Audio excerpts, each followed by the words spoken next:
Presiden Joko Widodo kembali mengingatkan para menteri dan kepala daerah untuk mengawal belanja dan kebijakan agar ekonomi tetap tumbuh di tengah ketidakpastian global. Pengawalan diharapkan tetap fokus pada 4 komponen utama pertumbuhan, yaitu konsumsi, belanja pemerintah, investasi, dan ekspor.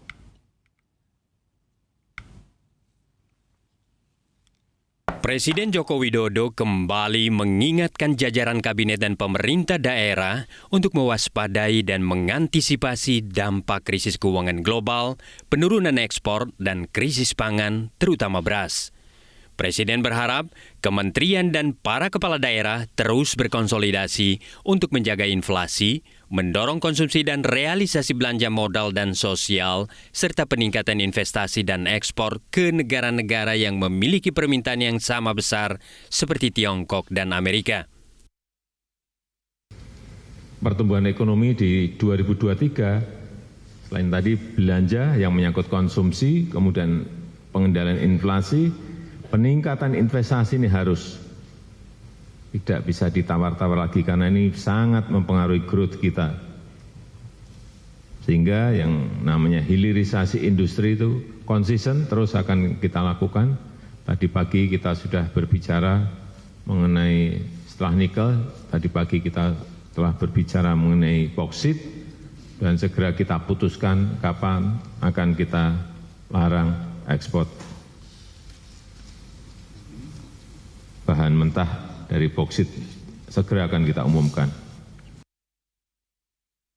Sementara Menko Perekonomian Erlangga Hartarto menegaskan, pertumbuhan ekonomi Indonesia tahun 2023 akan berbasis pada investasi, karena fiskal relatif terbatas dengan defisit di bawah 3%. Menurut Erlangga, pemerintah saat ini sudah mengantongi komitmen investasi senilai 30 miliar dolar Amerika. Karena itu Erlangga optimistis target pertumbuhan 2023 pada kisaran 4,7 sampai 5,25% bisa dicapai. Tahun depan itu akan berbasis kepada investasi, di mana fiskal itu yang relatif terbatas dengan defisit kurang dari 3%, maka investasi 1.400 triliun ini harus didorong.